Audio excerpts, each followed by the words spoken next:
जय हिंद साथियों, welcome to self study classes Vishwamit Jain YouTube channel में आप सभी का स्वागत है। दोस्तों, आज के वीडियो में फिर हम आपको लेकर के आए हैं हिंदी व्याकरण से संबंधित कुछ हस्तलिखित नोट्स के माध्यम से अभ्यास प्रश्न। ठीक है, सभी को करना है। सभी साथी वीडियो को लाइक कर दें। ठीक है, स्टार्ट होने वाला है आज का ये लाइव टेस्ट, तो फटाफट से सभी लोगों को उत्तर भी बताना है। ये मोस्ट इंपॉर्टेंट है, इसलिए बहुत ही महत्वपूर्ण है। ठीक है, तो जल्दी जल्दी से हमें बताना है। प्रश्न क्रमांक 98 का उत्तर क्या होगा, जल्दी से बताएं। सभी लोगों को बताना है फटाफट से। ठीक है, हाँ, सभी लोग जो भी साथी अभी तक टेलीग्राम ग्रुप में नहीं जुड़े हैं वो टेलीग्राम ग्रुप्स में अवश्य जुड़ जाएं। टेलीग्राम ग्रुप में जुड़ने के लिए आपको सर्च करना है IAS स्टडी ट्रिक और ज्वाइन हो जाना है। ठीक है, नमस्ते खुरैसी जी, यस जी। ठीक है, सभी लोग, आप लोगों को उत्तर बताना है, सभी लोग बताएंगे। ठीक है, हमारा आज का पहला प्रश्न क्या है, वो है निम्न में से अल्प प्राण कौन सा है। अल्प प्राण आप लोग जानते होंगे, अल्प प्राण और महाप्राण आप लोगों ने पढ़े हैं।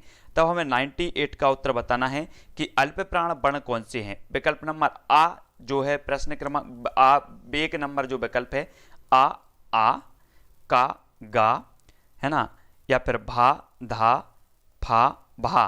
तो उत्तर बताना है अल्प प्राण वर्ण कौन से हैं, कौन सा विकल्प आपके अनुसार सही हो जाएगा, तो हमें उत्तर बताना है। तब आपका जो आंसर होगा वो क्या होगा, मोस्ट इंपॉर्टेंट है, इसलिए सभी लोगों ने उत्तर बताया है का और गा, है ना, ये सही हो जाएगा। वर्ग के जो प्रथम और तृतीय अक्षर होते हैं वो क्या होते हैं, अल्प प्राण होते हैं। सभी लोगों को पता है, बहुत बढ़िया आंसर। सभी लोगों ने बी नंबर जो है सही बताया, 2 नंबर। ठीक है, अगला क्वेश्चन देखते हैं। निम्न में से कौन सा संयुक्त व्यंजन नहीं है। संयुक्त व्यंजन हमें बताना है, जल्दी से बताओ। संयुक्त व्यंजन नहीं है बताना है, तो सभी लोग उत्तर बताएंगे कौन सा नहीं है। 99 का उत्तर क्या हो जाएगा, जल्दी से बताओ क्या हो जाएगा। संयुक्त व्यंजन नहीं है तो कौन सा नहीं है, तब आपका उत्तर क्या होगा। प्रश्न क्रमांक 99 का उत्तर बनाना है।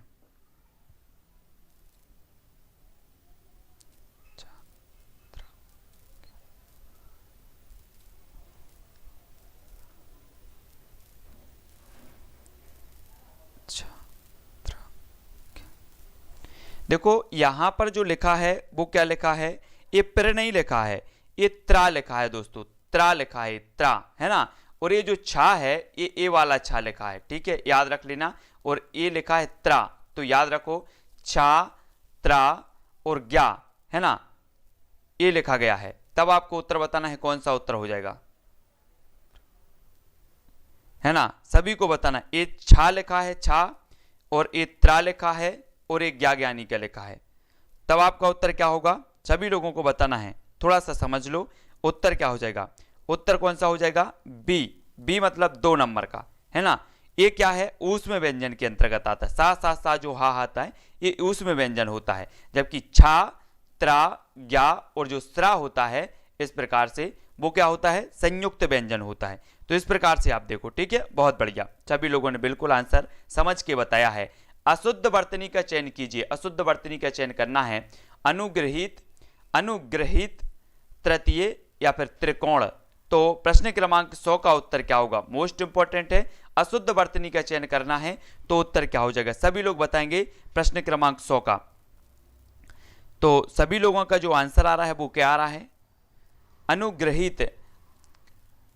बहुत बढ़िया, सभी लोगों का बिल्कुल आंसर सही आया है, विकल्प नंबर आ, यानी कि जो अनुग्रहित लिखा है ये अनुग्रहित अशुद्ध, है ना, अशुद्ध वर्तनी हो जाएगी ए नंबर। ठीक है, 1 नंबर हमेशा पूछी जाती है, शुद्ध वर्तनी शुद्ध वर्तनी कई बार पूछी जाती है, तब आपका 1 नंबर इसका सही हो जाएगा। ठीक है, अगला क्वेश्चन है यथार्थ में कौन सी संधि है। यथार्थ में आपको संधि बतानी है, यण, अयादि, गुण या फिर दीर्घ। तब आपका उत्तर क्या होगा, 101 का उत्तर बताना है, मोस्ट इंपॉर्टेंट है। यथार्थ में कौन सी संधि है, सभी लोग उत्तर बताएंगे। जल्दी जल्दी से कमेंट में लिखाना है। तब सभी लोगों ने उत्तर बताया है कि जो यथार्थ में संधि है वो कौन सी है, वो है दीर्घ संधि, अर्थात विकल्प नंबर जो डी है वो सभी लोगों का आंसर बिल्कुल करेक्ट आ रहा है। यथार्थ में जो संधि हो जाएगी वो दीर्घ संधि हो जाएगी, दीर्घ स्वर संधि।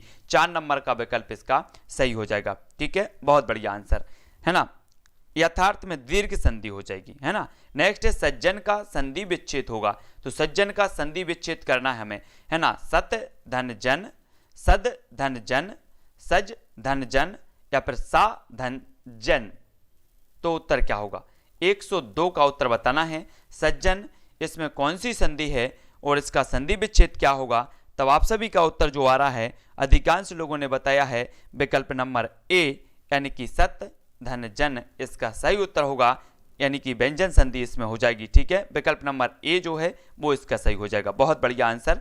नेक्स्ट है, व्यवस्था में कौन सा उपसर्ग लगाएं कि जो उसका जो अर्थ है वो विपरीत हो जाए?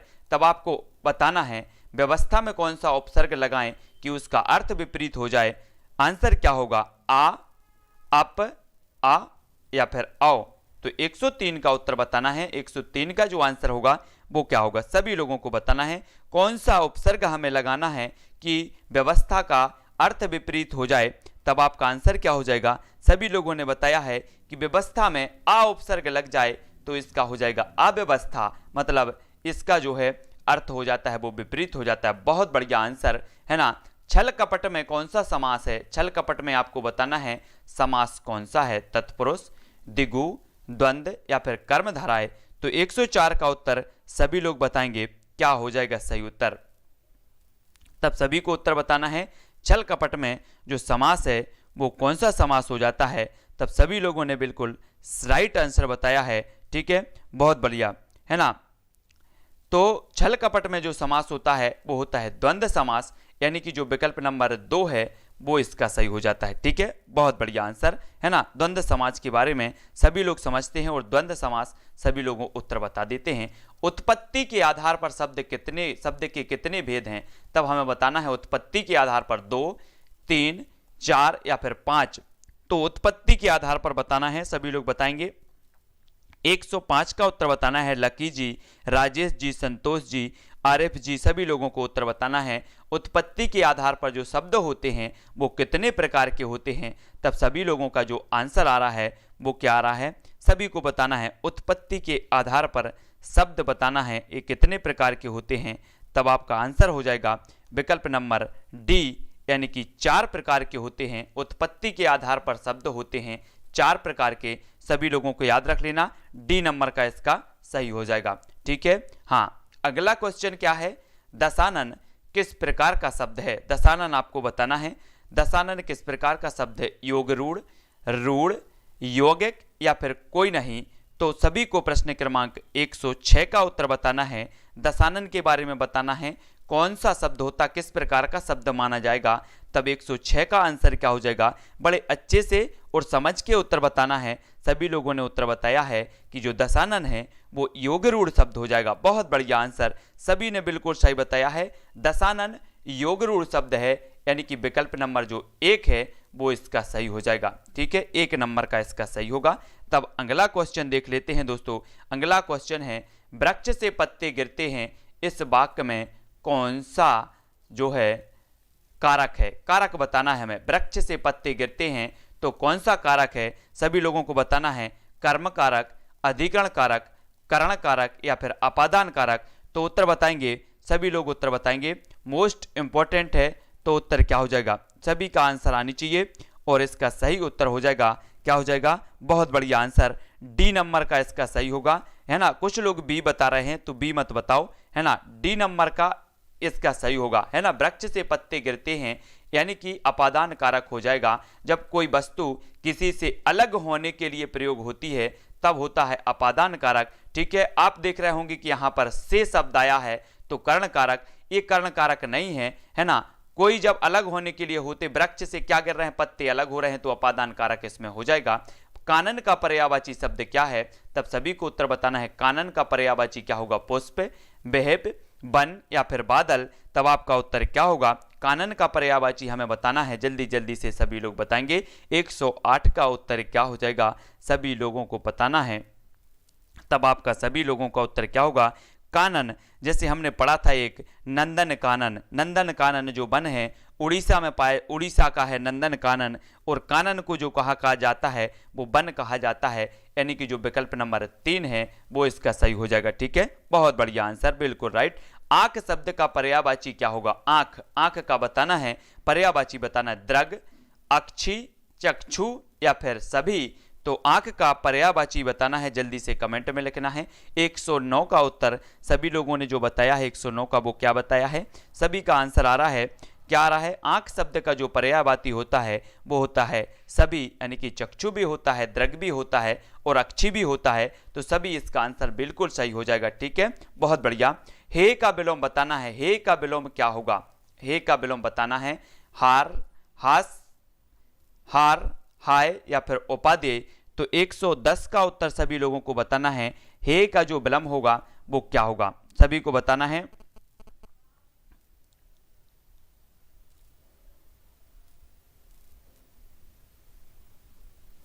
फटाफट से बताना है।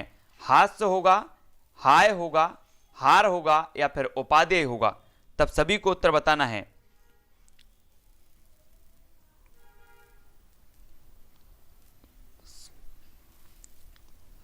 बहुत बढ़िया आंसर सभी लोगों के बिल्कुल सही आए हैं। थोड़ा सा कठिन है लेकिन उत्तर होगा इसका 4, उपादेय, है ना। हे का विलोम होता है उपादेय, 4 नंबर का हो जाएगा इसमें। ठीक है, अगर इस प्रकार के विलोम जब आ जाते हैं तब आपसे थोड़ा सा कठिन जरूर होते हैं, लेकिन इस प्रकार के विलोम आते हैं। ठीक है, बच्चा जो है जनने वाली स्त्री के लिए एक शब्द क्या है?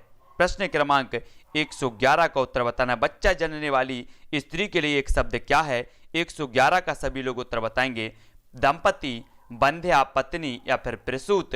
तो उत्तर क्या हो जाएगा? 111 का सभी लोगों का जो आंसर आ रहा है वो क्या आ रहा है? वो हो जाएगा विकल्प नंबर ए। बहुत बढ़िया, है ना, ए यानी कि प्रसूत इसका सही होगा। बच्चा जनने वाली स्त्री के लिए एक शब्द है प्रसूत, 1 नंबर का बहुत बढ़िया आंसर। अगला क्वेश्चन देखते हैं। सत्य और अहिंसा का खालिस्तान संबंध है, क्या संबंध है? घनिष्ठ है, विकट है, निकट है या फिर भीषण है? तब 112 का आंसर क्या हो जाएगा? जल्दी से सभी लोग कमेंट में लिखेंगे। बहुत ही बढ़िया तरीके से ये आपके विभिन्न एग्जामों में आए हुए प्रश्नों का संकलन है, तो सभी लोगों को अच्छे से देखना है। ये प्रश्न आए हुए हैं किसी ना किसी एग्जाम में, तो 112 का जो आपका आंसर हो जाएगा वो हो जाएगा घनिष्ठ। सत्य और अहिंसा का घनिष्ठ संबंध है, 1 नंबर इसका सही हो जाएगा। बंदूक एक उपयोगी खालिस्तान है, शस्त्र है, अस्त्र है, औजार है या फिर सभी है? तब 113 का उत्तर बताना है। सभी लोग उत्तर बताएंगे कि बंदूक एक उपयोगी अस्त्र है कि शस्त्र है कि औजार है। तो 113 का उत्तर क्या हो जाएगा? आप लोगों को समझना है। प्रश्न क्रमांक 13 का उत्तर क्या होगा? सभी लोग उत्तर बताएंगे। जल्दी जल्दी से उत्तर बताना है। कुछ लोग ए बता रहे हैं, कुछ लोग बी बता रहे हैं, तब आपका उत्तर क्या हो जाएगा? आपका उत्तर हो जाएगा कि बंदूक एक उपयोगी शस्त्र है, ये शस्त्र माना जाता है। विकल्प नंबर 1 जो है वो इसका सही हो जाएगा। ठीक है, शस्त्र है। ठीक है, बहुत बढ़िया। अरे उसने तो कमाल कर दिया, वाक्य में चिन्ह है, तो कौन सा चिन्ह हो जाएगा? अरे उसने तो कमाल कर दिया, इसमें कौन सा चिन्ह हो जाएगा? प्रश्नवाचक, निषेधवाचक, विस्मयवाचक या आज्ञावाचक? तब आपका उत्तर क्या हो जाएगा? सभी लोगों को बताना है। प्रश्न क्रमांक 114 का उत्तर क्या होगा? सभी को पता है यहाँ पर विस्मय सूचक चिन्ह लगा हुआ है ना। तो यहाँ पर होगा विस्मयवाचक, यानी कि विकल्प नंबर जो 3 है वो इसका सही हो जाएगा। बिल्कुल आंसर सही हो जाएगा। 3 बेर खाती थी वे, 3 बेर खाती हैं, में कौन सा अलंकार है? 115 का उत्तर बताना है। जल्दी से बताना है। सभी लोग बताएंगे 3 बेर खाती थी वे, 3 बेर खाती हैं, कौन सा अलंकार हो जाएगा? 115 कई बार आपने पढ़ा होगा इस प्रकार का, तो सभी को बताना है उत्तर क्या हो जाएगा। अधिकांश लोग 115 का क्या बता रहे हैं? ए बता रहे हैं। बहुत बढ़िया, ए हो जाएगा सही। इसमें हो जाएगा यमक अलंकार, है ना, यमक अलंकार इसमें सही हो जाएगा। ठीक है, बहुत बढ़िया। जहां पर एक ही शब्द की बार बार आवृत्ति होती है वहां पर कौन सा अलंकार हो जाता है? यमक अलंकार हो जाता है। ठीक है, बहुत बढ़िया आंसर। ठीक है ना, तो सभी को याद रखनी है 115 का जो आंसर है वो यमक अलंकार हो जाएगा। ठीक है, बहुत बढ़िया आंसर, है ना। अगला क्वेश्चन है, दोहा और रोला के मिलने से कौन सा छंद बनता है? 116 का उत्तर बताना है। दोहा और रोला के मिलने से कौन सा छंद बनता है? कुंडलियां, सबैया, बरबे या फिर हरिगीतिका? तब 116 का आंसर क्या हो जाएगा? सभी लोगों को उत्तर बताना है। जल्दी से उत्तर लिखेंगे। दोहा और रोला के मिलने से कौन सा छंद बनता है? तब आपका उत्तर क्या होगा?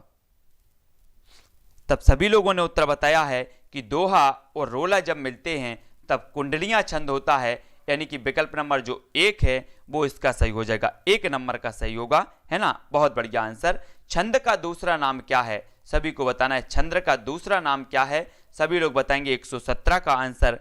छंद का जो दूसरा नाम माना जाता है मति, गण, तुक या फिर पिंगल, तो 117 का आंसर हमें बताना है। तब आपका आंसर क्या होगा? सभी लोगों ने बताया है कि जो छंद का दूसरा नाम है वो होता है पिंगल। पिंगल यानी कि विकल्प नंबर 4 है ना। बहुत बढ़िया, है ना। पिंगल इसका सही उत्तर होगा। छंद का दूसरा नाम है पिंगल, है ना। राम पढ़ता है कैसा वाक्य है? सभी लोगों ने पढ़े होंगे, संयुक्त वाक्य पढ़े होंगे, सरल वाक्य पढ़े होंगे, तो सभी लोगों को बताना है, ठीक है, क्या हो जाएगा। संयुक्त और सरल वाक्य की मैं आपको ट्रिक भी बता दूंगा एक आध बार। राम पढ़ता है, ये वाक्य कैसा हो जाएगा? वो हो जाएगा सरल वाक्य, यानी कि विकल्प नंबर जो 2 है वो इसका अधिकांश लोगों ने बिल्कुल सही बताया है। बहुत बढ़िया। नीलम जी, शेख जी, पूनम जी, सालू जी, राजेश जी, सभी का आंसर बिल्कुल सही आ रहा है। तब हमारा अगला क्वेश्चन है, पृथ्वीराज रासो किसकी रचना है? पृथ्वीराज रासो बताना है, तो जल्दी से फटाफट से बताएंगे ये किसकी रचना है? जगनिक की, चंदबरदाई, जायसी या फिर कबीर की? तब सभी लोगों को पता है 119 का जो आंसर हो जाएगा, ये हिंदी का प्रथम महाकाव्य माना जाता है और इसकी जो रचना है वो चंदबरदाई ने की थी। विकल्प नंबर जो 3 है वो इसका सही हो जाएगा, ठीक है। बहुत बढ़िया आंसर। चंदबरदाई जी ने पृथ्वीराज रासो की रचना की थी। थाली का बैगन से क्या अभिप्राय है? थाली का बैगन से क्या अभिप्राय है? सिद्धांतहीन व्यक्ति, है ना। गोल मटोल, अधिक चिकना या फिर चौड़ा होना, तो थाली का बैगन इससे क्या अर्थ समझते हैं? आप लोग क्या बताएंगे? अनिल जी, सोना जी, सभी लोगों को उत्तर बताना है। कुरैशी जी, ओपी जी, सभी लोग बताएंगे थाली का बैगन से क्या अभिप्राय है। तब आपका जो आंसर हो जाएगा वो क्या होगा? सभी लोगों ने बताया है क्या? सिद्धांतहीन व्यक्ति। थाली का बैगन का जो अभिप्राय होता है वो सिद्धांतहीन व्यक्ति, यानी कि विकल्प नंबर जो ए है वो इसका सही हो जाएगा, ठीक है। सिद्धांतहीन व्यक्ति इसका सही हो जाएगा, ए नंबर का। तब हमें बताना है निम्न में से कौन सा शुद्ध शब्द है? तो शुद्ध शब्द बताना है 121 का आशीर्वाद, है ना। आशीर्वाद या कोई नहीं। तब आपका उत्तर क्या होगा? शुद्ध शब्द हमें बताना है। प्रश्न क्रमांक 121 का आंसर क्या हो जाएगा? तब सभी लोग बता रहे हैं विकल्प नंबर बी, कुछ लोग बता रहे हैं विकल्प नंबर ए। तो ध्यान रखें, जो ए बता रहे हैं वो थोड़ा सा ध्यान रखें। आशीष, ए हो जाएगा आरसीवाद, ए क्या हो जाएगा? आरसीवाद, और ए होगा सही आशीर्वाद, ठीक है। आशीर्वाद कौन सा होगा? बी नंबर का। विकल्प नंबर जो 2 है वो इसका सही हो जाएगा। अगला क्वेश्चन देख लेते हैं। निम्न में से शुद्ध शब्द का चयन करना है। अन्वेषण, दुर्गम या फिर ये दुगम, जल्दी बताओ। प्रश्न क्रमांक 122 का उत्तर क्या होगा? सभी को बताना है। इस प्रकार के कई प्रश्न पूछे जाते हैं, तब सभी लोगों का उत्तर क्या रहा है? 122 का उत्तर बताना है। अधिकांश लोग जो उत्तर बता रहे हैं वो क्या बता रहे हैं? अन्वेषण। बहुत बढ़िया आंसर। यतेंद्र जी, दिलीप जी, अन्वेषण इसका सही होगा। विकल्प नंबर 3 जो है वो इसका सही हो जाएगा। बहुत बढ़िया आंसर, 3 नंबर का बिल्कुल सही है ना। ई का उच्चारण स्थान क्या है? ई बताना है, ई नहीं ई इमली का उच्चारण स्थान क्या है? तालव्य, दंत, कंठ या फिर ओष्ठ है। तो ई का उच्चारण स्थान हमें बताना है। तो 123 नंबर का आपका उत्तर क्या होगा? तब आप सभी ने उत्तर बताया। उच्चारण स्थान भी बताए पूछे जाते हैं। तब सभी लोगों ने जो उत्तर बताया है वो क्या बताया है? प्रश्न क्रमांक 123 का बताया है। तो उत्तर इसका हो जाएगा दोस्तों, बहुत बढ़िया, प्रीति जी, पूजा जी, है ना। अधिकांश लोग ए बता रहे हैं, कुछ लोग सी बता रहे हैं, कुछ लोग बी बता रहे हैं। तब आप लोगों को अच्छे से पढ़ना बिल्कुल सही। ओपी जी, तालव्य इसका सही हो जाएगा। ई का उच्चारण स्थान होता है तालव्य, यानी कि जो विकल्प नंबर ए है, ये वर्णमाला आपको पढ़ने का जो है बहुत जरूरी है। वर्ग 3 की अगर बात करें तो वर्ग 3 में इसी प्रकार से आपका गद्यांश आएगा और आपसे एक आसान सा क्वेश्चन पूछा जाएगा कि ई का उच्चारण स्थान क्या है। तब आपको बताना होता है, तो इस प्रकार से सभी को बहुत अच्छे से याद पढ़ने की जरूरत है। वर्णमाला से लेकर सभी कुछ पढ़ना है। हिंदी भाषा किस लिपि में लिखी जाती है, तब आपका उत्तर क्या होगा, लिपि बतानी है, रोमन, ब्राह्मी, खरोष्टी या फिर देवनागरी। तब 124 का उत्तर बताना है। जल्दी से सभी लोग बताएंगे, मोस्ट इंपॉर्टेंट है तो फटाफट से बताना है हिंदी भाषा किस लिपि में लिखी जाती है। तब सभी का उत्तर बता है कि देवनागरी लिपि। बहुत बढ़िया आंसर, देवनागरी लिपि है ना। और देवनागरी लिपि का जो जन्म होता है वो ब्राह्मी लिपि से होता है ना। तो बहुत बढ़िया आंसर होगा, हाँ बहुत बढ़िया। ईचू ऐसा नाम तालु, ट्रिक बताई है ओपी जी ने, ईचू ऐसा नाम तालु है ना, संस्कृत वाले हैं। खड़ी बोली का दूसरा नाम क्या है, तो खड़ी बोली का दूसरा नाम बताना है खस, कौरवी, कन्नौजी या फिर अवधी। तो खड़ी बोली का दूसरा नाम क्या हो जाएगा, 125 का सभी लोगों को उत्तर बताना है। खड़ी बोली का दूसरा जो नाम है वो क्या है, तब 125 का अधिकांश लोग जो बता रहे हैं वो बता रहे हैं कौरवी, यानी कि जो विकल्प नंबर 3 है वो इसका सही हो जाएगा। बहुत बढ़िया आंसर, सूरज जी, नीरज जी, सरिता जी, जीमा जी है ना, कौरवी इसका सही हो जाएगा। अगला क्वेश्चन देख लेते हैं, संविधान के किस अनुच्छेद में हिंदी को संवैधानिकता जो है दी गई है, तो बताना है संवैधानिक मान्यता दी गई है तो कौन से अनुच्छेद में दी गई है। तब सभी लोगों को उत्तर आना चाहिए, सभी को पता है उत्तर क्या हो जाएगा 126 का। सभी लोगों ने जो उत्तर बताया है साथियों वो क्या बताया है, वो बताया है अनुच्छेद 343। बहुत बढ़िया आंसर है ना, यानी कि जो विकल्प नंबर बी है वो इसका सही हो जाएगा। 100% सभी लोगों ने बिल्कुल सही बताया है। अगला क्वेश्चन है, बघेली बोली का संबंध किस उपभाषा से है, तो बघेली बोली का आपको बताना है किस उपभाषा से माना जाएगा। राजस्थानी, पूर्वी हिंदी, पश्चिमी हिंदी, बिहारी, तो किससे संबंध है बघेली बोली का। तब सभी लोगों को फटाफट से बताना है, आपने बोलियां पढ़ी होंगी कि किसका किससे संबंध होता है। तब सभी लोगों को पता है कि इसका संबंध होता है पूर्वी हिंदी, यानी कि जो विकल्प नंबर 2 है वो इसका सही हो जाएगा। ठीक है, अवधी, बघेली और छत्तीसगढ़ी, ये 3 का संबंध होता है पूर्वी हिंदी से है ना। अब छत्तीसगढ़ी इसका कोड मैंने बताया था, आ से अवधी, बा से बघेली और छत्तीसगढ़ी पूर्वी हिंदी के ऊष्म वर्ण कौन से हैं। तब ऊष्म वर्ण आपको बताना है, सभी लोग उत्तर बताएंगे। ऊष्म वर्ण बताना है तो क्या हो जाएगा इसका सही उत्तर, सभी को बताना है 128 का उत्तर ऊष्म वर्ण बताना है। तो मोस्ट इंपॉर्टेंट है, जल्दी से बताओ। तब आपका जो उत्तर हो जाएगा 128 का आंसर हो जाएगा, जो विकल्प नंबर बी है वो इसका सही हो जाएगा। ठीक है, सा और हा ये क्या कहलाते हैं, ऊष्म वर्ण कहलाते हैं। ठीक है, बहुत बढ़िया आंसर है ना। नेक्स्ट है, हा वर्ग, ता वर्ग का उच्चारण मुंह के किस भाग से होता है, तो सभी लोगों को बताना है। प्रश्न क्रमांक जो हमारा है वो कौन सा है, 129। ता वर्ग बताना है, ता वर्ग का उच्चारण भाग के मुंह के किस भाग से होता है, तो सभी को बताना है, जल्दी बताओ। दंत से, कंठ से, मूर्धा से या फिर तालु से। तो आपने पढ़ा होगा कचट तप, का, चा, टा, ता और पा। ठीक है, ये आपका 5 वर्णों का जो है समूह है, पंचम वर्ण जो होते हैं अपने 5 वर्ण। तो पहले का वर्ग, चा वर्ग, टा वर्ग, ता वर्ग और पा वर्ग है ना, ये चीज होती है। और आपने व्यक्ति की संरचना भी यहां पर देखी होगी, इस प्रकार से जो एक व्यक्ति है ना, तो सबसे पहले, और ये इसका मुंह है, तो सबसे पहले इसका कंठ आता है और यहां पर का आता है। ठीक है, फिर इसका जो चा वर्ग है ये मूर्धा से, फिर ये तालु से है ना, फिर क्या आता है दंत, और फिर आता है ओष्ठ। तो ता वर्ग जो होता है वो दंत होता है, यानी कि जो विकल्प नंबर ए है वो इसका सही हो जाएगा। अधिकांश लोगों ने ए बताया है। ठीक है, जो ता वर्ग है ये किससे होता है, दंत से होता है। तो सभी लोगों को याद रख लेना है, 129 का जो आपका उत्तर होगा वो 1 होगा। ठीक है, बहुत बढ़िया। तुलसा दंत मंजन करती है, बहुत बढ़िया ट्रिक बताई है ओपी जी ने कि तुलसा दंत मंजन करती है। तुलसा से आ जाएगा तू, तो तू वर्ग जो हो जाएगा वो दंत से हो जाएगा, दंत मंजन। तो ता वर्ग जो होगा वो दंत से हो जाएगा। बहुत बढ़िया, इसी प्रकार से ओपी जी थोड़ी सी ट्रिक बता दिया करो है ना, सभी लोगों को बताना है। महबालय में कौन सी संधि है, मध्यबालय बताना है। तो मध्यबालय में कौन सी संधि है, सभी लोग उत्तर बताएंगे। मध्यबालय बताना है, यण संधि, विसर्ग संधि, वृद्धि संधि या फिर दीर्घ संधि। सभी लोग बताएंगे मध्यबालय में कौन सी संधि है? तो सभी का आंसर आना है कौन सी संधि है, जल्दी से उत्तर बताओ। प्रश्न क्रमांक 130 का उत्तर बताना है, तब आपका उत्तर क्या होगा?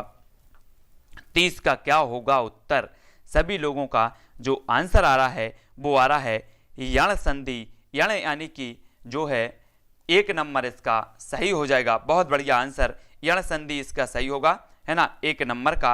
अगला क्वेश्चन देख लेते हैं। अगला हमारा क्वेश्चन क्या है ना, सभी लोगों को पढ़ना है। और भवन में संधि है तो कौन सी है? अयादि संधि, विसर्ग संधि, व्यंजन संधि या फिर वृद्धि संधि। तो भवन में संधि हमें बताना है ना। हमारे ट्रिक मास्टर हैं ओपी जी, एक से एक ट्रिक निकालते हैं, बहुत बढ़िया। इसी प्रकार से प्रयास है, भवन में संधि बताना है, कौन सी संधि है जल्दी से बताना है 131 का, तब आपका उत्तर क्या होगा? भवन में अयादि संधि हो जाएगी, यानी कि विकल्प नंबर जो ए है वो इसका सही हो जाएगा, अयादि संधि। बहुत बढ़िया, है ना, भवन में अयादि संधि हो जाएगी, है ना, ए नंबर का इसका सही हो जाएगा। बहुत बढ़िया। चलती शब्द में कौन सा प्रत्यय है? चलती शब्द में बताना है लती, लत, ती या फिर ता। तो चलती शब्द में कौन सा प्रत्यय हो जाएगा? तब सभी लोगों ने जो उत्तर बताया है वो क्या हो जाएगा? देखो, जब हम प्रत्यय तोड़ते हैं तो ऐसा तोड़ते हैं कि जो है यहां हो जाएगा चल और यहां पर ती प्रत्यय हो जाएगा, ठीक है। तो ती इसका सही होगा, बी नंबर का। बहुत बढ़िया आंसर, सभी लोगों ने एकदम सही बताया। अनुज यादव, पूजा जी, सबिता जी, अनुज जी, सभी लोगों ने, हरिकेश, लकी जी, बहुत बढ़िया। अगला क्वेश्चन देख लेते हैं। अगला जो हमारा क्वेश्चन है, निर्वाह में प्रयुक्त उपसर्ग है तो कौन सा है? सभी लोग फटाक से उत्तर बताएंगे। निर्वाह में प्रयुक्त उपसर्ग बताना है, तब आपको उत्तर क्या होगा? नी, नेह, निर या फिर निरी। तो उत्तर क्या होगा 133 का? 133 का सभी लोग उत्तर बताएंगे। 133 का उत्तर क्या होगा? फटाफट बताओ। निर्वाह में जो उपसर्ग होगा वो कौन सा उपसर्ग होगा? तब सभी लोगों ने जो उत्तर बताया है वो क्या होगा?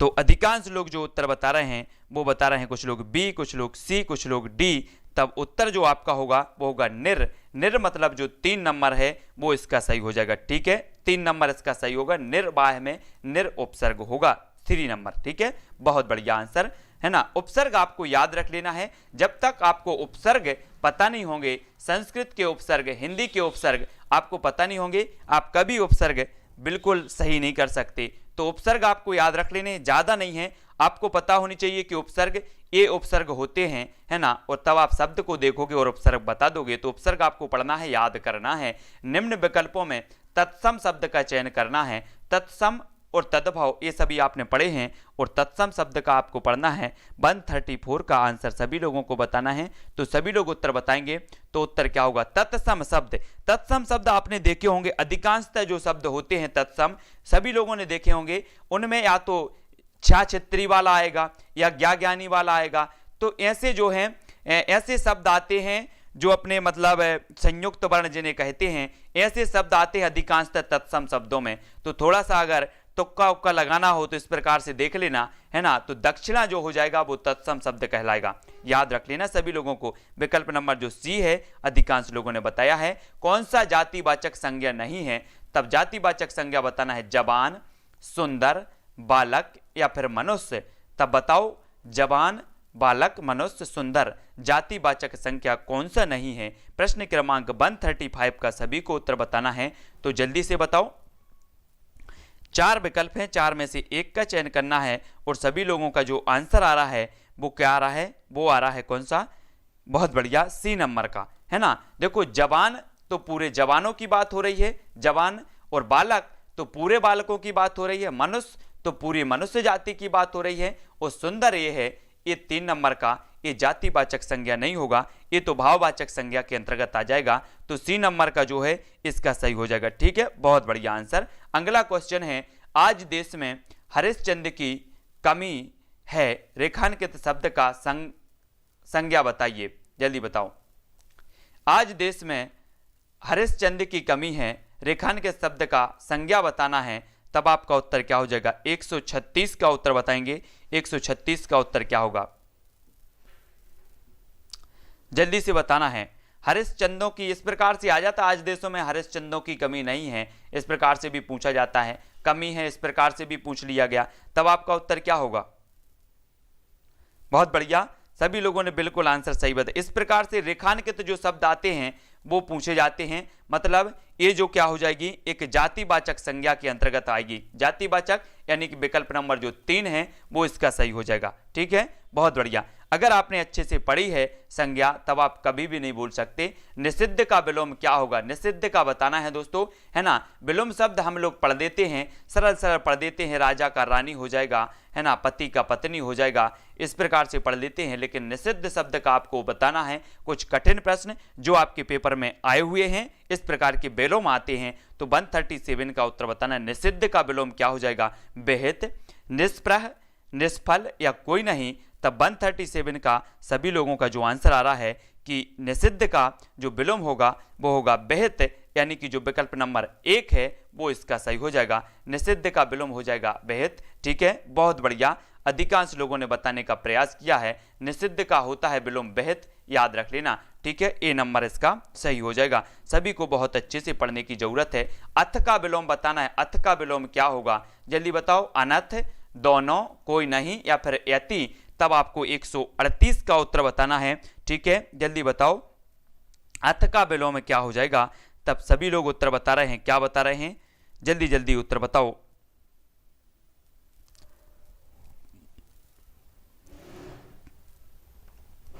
देखो फिर कंफ्यूजन है, अधिकांश लोग बी बता रहे हैं, कुछ लोग बता रहे हैं ए, है ना। बहुत बढ़िया, तो याद रख लेना है अथ का जो विलोम होता है वो क्या होता है?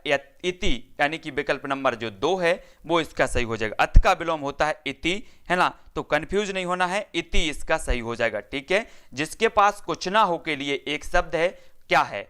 गरीब, साधु, भिखारी या फिर आकिंचन। तो 139 का उत्तर बताओ, जल्दी बताओ। जिसके पास कुछ ना हो कि एक लिए एक शब्द कौन सा हो जाएगा? उसे गरीब कहेंगे, भिखारी कहेंगे या फिर साधु कहेंगे या फिर आकिंचन कहेंगे। तब आपका उत्तर क्या होगा, जल्दी से उत्तर बताओ। तो अधिकांश लोग जो उत्तर बता रहे हैं वो क्या बता रहे हैं? डी, है ना। तब सभी लोगों का उत्तर जो हो जाएगा, है ना, वो क्या होगा? वो बहुत बढ़िया, सभी लोगों ने आंसर बताया है कि जो जिसके पास कुछ ना हो वो हो जाएगा आकिंचन, यानी विकल्प नंबर जो 4 है वो इसका सही हो जाएगा। ठीक है, 4 नंबर का बिल्कुल सही है, जिसके पास कुछ ना हो वो आकिंचन हो जाएगा। ठीक है, बहुत बढ़िया आंसर। अगला क्वेश्चन है ना, अगला क्वेश्चन है, निम्न में से सोना शब्द का पर्यायवाची क्या है? सोना का पर्यायवाची बताना है, कनक, हेम या फिर कंचन।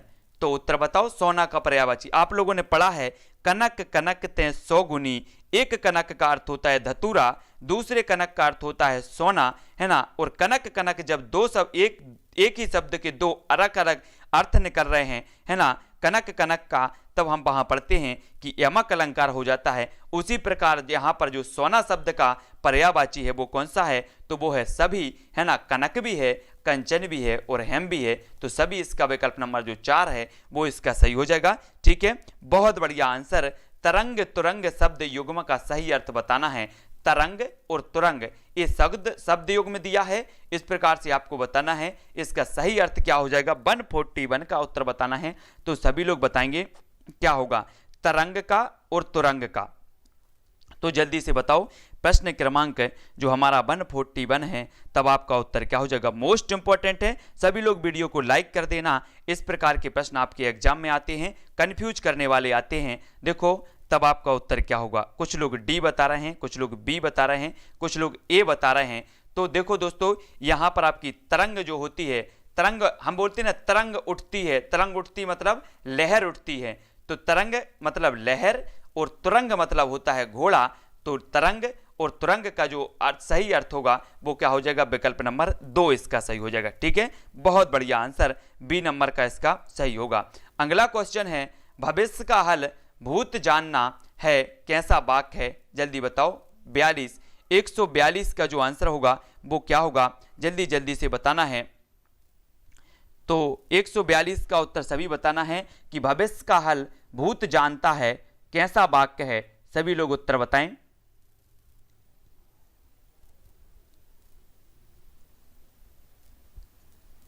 एक 142 का सभी लोगों को उत्तर बताना है। तो उत्तर क्या हो जाएगा?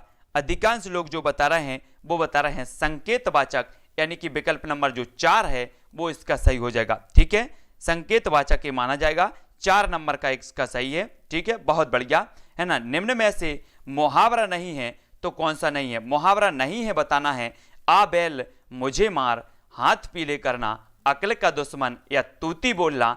तब आपका आंसर क्या हो जाएगा? मुहावरा नहीं है बताना है तो कौन सा हो जाएगा? प्रश्न क्रमांक 143 का उत्तर बताना है, तो जल्दी से उत्तर बताओ कौन सा हो जाएगा? मुहावरा नहीं है। तो आपने पढ़ा होगा लोकोक्ति और मुहावरा, है ना। लोकोक्ति का क्या होती है? अपने आप में पूर्ण होती है, लेकिन जो मुहावरा होता है इसका एक अन्य अर्थ भी निकलता है। तब आप सभी लोगों का जो उत्तर आएगा, अधिकांश लोग डी बता रहे हैं, दिलीप जी ने ए बताया है, अनुज जी ने ए बताया है, बहुत बढ़िया। जो लोग भी ए बता रहे हैं उनका बिल्कुल सही है, आ बैल मुझे मार। ये आपका पूर्ण लोकोक्ति हो गई। इसका कोई अन्य अर्थ निकल रहा है क्या? नहीं निकल रहा ना, ये लोकोक्ति मानी जाएगी। लोकोक्ति और मुहावरे में अपन को अर्थ समझना है। आ बैल मुझे मार, ये क्या है? लोकोक्ति है। हाथ पीले करना, इसका एक अन्य अर्थ निकलेगा। अक्ल का दुश्मन, एक अन्य अर्थ निकलेगा। तूती बोलना, इसका अन्य अर्थ निकलेगा। जिसका एक अर्थ निकले वो क्या हो जाएगा? मुहावरा। जिसका अपने आप में जो पूर्ण होती है वो लोकोक्ति है। सभी लोगों को याद रख लेना है। ठीक है, बहुत बढ़िया। अगला क्वेश्चन है, उत्पत्तिवाद के प्रवर्तक कौन माने जाते हैं? सभी लोगों को उत्तर बताना है, जल्दी बताओ। उत्पत्तिवाद के जो प्रवर्तक हैं वो कौन सा है? संकोक, भट्टलोलट, वामन या फिर दंडी? तो उत्पत्तिवाद के सभी लोगों को बताना है। 144 का आंसर क्या हो जाएगा? मोस्ट इंपॉर्टेंट है, तो जल्दी जल्दी से, बहुत बढ़िया। उत्पत्तिवाद के हमें बताना है, तब आपका आंसर क्या हो जाएगा? मोस्ट है 144 का, तो इसका सही उत्तर हो जाएगा विकल्प नंबर 2। भट्टलोलट जो हैं ये उत्पत्तिवाद के प्रवर्तक माने जाते हैं। याद रख लेना, मोस्ट इंपॉर्टेंट है और कई बार पूछा भी गया है। ठीक है, बहुत बढ़िया आंसर। अगला क्वेश्चन है, रसात्मकम वाक्यम काव्यम, ये जो परिभाषा दी है ये किसने दी है? तब 145 का आंसर क्या हो जाएगा? सभी को बताना है, जल्दी सभी लोग बताएंगे। रसात्मकम वाक्यम काव्यम, इस परिभाषा जो दी है वो कौन ने दी है? कौन ने दी है? किसने दी है? जल्दी उत्तर बताना है, तब आपका उत्तर होगा। अधिकांश लोग बता रहे हैं 145 का ए, यानी कि विश्वनाथ जी ने दी है। रसात्मकम वाक्यम काव्यम, आचार्य विश्वनाथ ने ये दी है। बहुत बढ़िया आंसर, कई बार पूछी गई है ये, तो याद रख लेना है। चौपाई कैसा छंद है? तब आपको बताना है चौपाई के बारे में। 146 का उत्तर बताएंगे, 146 का उत्तर बताना है, सभी लोग उत्तर बताना है ना। 146 का मोस्ट इंपॉर्टेंट है, तब सभी लोगों को उत्तर बताना है।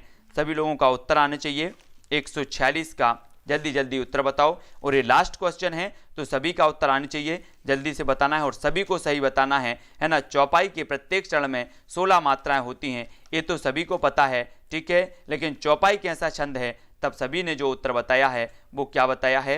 वो बताया है दोस्तों कि ये सममात्रिक छंद है। ठीक है, बहुत बढ़िया, सभी लोगों का आंसर बिल्कुल सही आया है ना।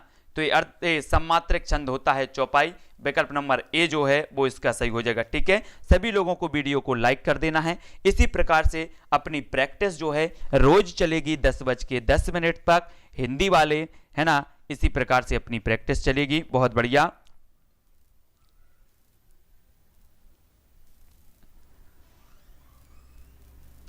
है ना, सभी लोगों को वीडियो को लाइक कर देना है और सभी लोगों को अपन को सिर्फ कमेंट में उत्तर बताना है। ठीक है, जो अपनी पढ़ाई से संबंधित उतना बताएं, बहुत अच्छा रहेगा।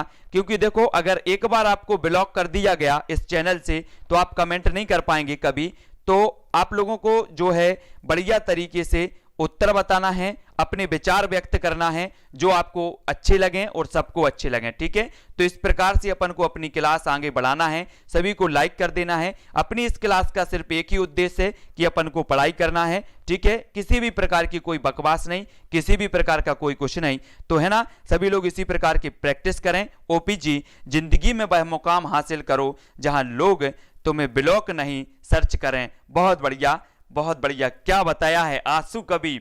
आंसू कवि समझते हो आप लोग? आंसू कवि उसे कहा जाता है जो तत्कालिक परिस्थितियों में अपना एक कोई छंद बना दें, कोई ऐसा गीत बना दे, वो आंसू कवि है। तो अपन लोगों के लिए बहुत अच्छे तरीके से क्या करना है, पढ़ना है। ठीक है, बहुत बढ़िया, ठीक है, बहुत बढ़िया। इसी प्रकार से सभी लोग लाइक जरूर कर दें। और ये टेस्ट सीरीज आपको कैसे, प्रश्न कैसे लगे सभी लोग बताएंगे, है ना, सभी लोग बताएंगे। मैंने कुछ नहीं एसजी थोड़ी सी बस बोला है, ऐसा कुछ नहीं है ना, किसी ने किसी भी प्रकार का कुछ नहीं किया, बढ़िया तरीके से आप लोग बता रहे हैं। सिर्फ मैंने एक उद्देश्य बताया अपनी क्लास का कि अपन लोग जो है बस अच्छे से पढ़ाई करने का उद्देश्य है अपना, तो उस प्रकार से करते रहें। तो सभी लोग बताएंगे, विवेक जी, सोना जी, ओपी जी, एस जी, हर कमेंट पे मेरी नज़र रहती है, सिद्धार्थ जी, अनुज जी, मंगल जी। तो ठीक है, सभी लोगों को, है ना, इसी प्रकार से हमें पढ़ते रहना है और सभी लोगों को लाइक भी करना है, शेयर भी करना है और रोज इसी प्रकार से क्या करना है, अध्ययन करना है। ये हस्तलिखित नोट्स हैं और विभिन्न परीक्षाओं में ये आए हुए नोट्स हैं। ऐसे प्रश्न हैं, कुछ कठिन है, कुछ सरल हैं, लेकिन आप लोगों के लिए बहुत ही महत्वपूर्ण है। ठीक है, बहुत बढ़िया। इसी प्रकार से कुछ लोग टीजीटी का तैयारी कर रहे हैं, कुछ लोग एमपीएसआई की कर रहे होंगे, कुछ लोग रीट की कर रहे होंगे, कुछ लोग आरपीएससी की तैयारी पहले से कर रहे होंगे। ठीक है, तो कुछ ना कुछ सभी में हिंदी साहित्य पूछी जाती, कुछ लोग सीटीईटी की कर रहे होंगे। ठीक है, तो ये जो प्रश्न हैं सभी के लिए महत्वपूर्ण हैं। पूरी की पूरी व्याकरण से अपन लोग ने ये प्रश्न उठाए हैं और आगे आने वाले बहुत सारे ऐसे प्रश्न होंगे जो आपके लिए फायदेमंद होंगे। तो सभी लोग वीडियो को लाइक कर देना। ठीक है, आज के वीडियो के लिए बस इतना ही। ओपी जी, सोना जी, ब्योरा जी, एस जी, विवेक जी, सोनी जी, सभी के लिए बहुत बहुत धन्यवाद, है ना। कुरैशी जी, ब्योरा जी, सुनीता जी, आजकल रवि जी नहीं दिख रहे अपने, यादव जी, सबिता जी, ठीक है, और पूरन सिंह जी। तो आज की क्लास के लिए बहुत बढ़िया, जय हिंद।